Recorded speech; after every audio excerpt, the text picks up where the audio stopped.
There's only two types of options. There's a call and a put, and now we're going to look at all the details of a call option.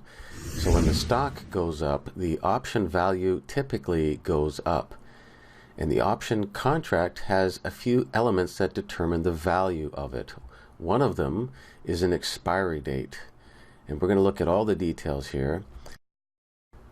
When the option contract expires, that's when we know what the value of the option is. Because how much did the price go up since the strike price that we agreed to? So any value that increases above the strike price is what determines the value. The higher or lower that the stock price is determines the value of the option, because you get to buy it at a set price. That's what the option contract gives you. If the stock is below the strike price, the option has no value.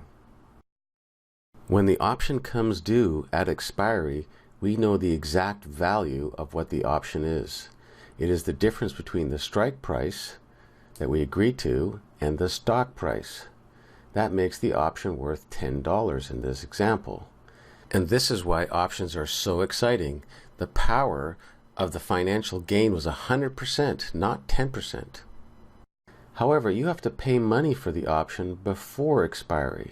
And this is where the value elements of determining what an option is worth before expiry. One of them is volatility. You know how much the option is going to be worth when it expires. Let's look at what the normal operations is before expiry. This is where we are buying and selling options to make money.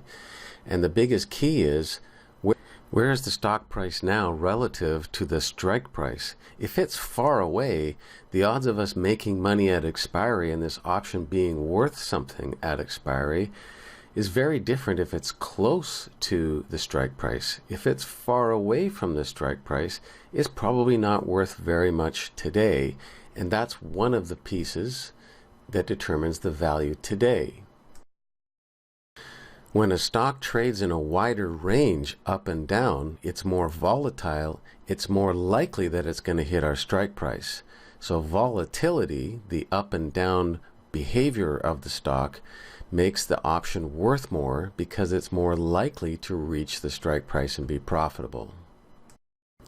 So you've seen two out of the three elements, the money and the volatility. Now we're going to talk about the time and how that affects the value of an option.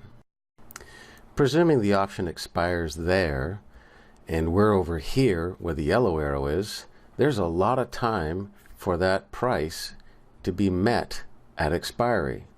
And so that risk to the seller, the creator of the option, has to be reflected in the price, because it could keep going up and up and up. And so the more time it has to move up, the higher the cost of the option.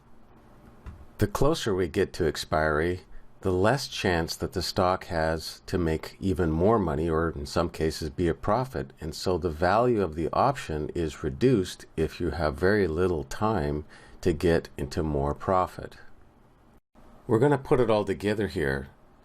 When the volatility is high, the price of the option goes higher. When there's more time, the cost of the option goes higher. When you're closer to the strike price, or above the strike price for a call, the cost of the option is higher. So in these places, the option is high, and in these places, the option cost is low for one of those reasons. Now you know what determines the cost of a call option, but we are actually only interested in really making a profit. So the cost is good to know, but what we really want to know is how to make a profit.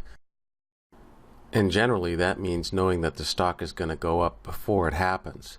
And we'll cover a lot of that later.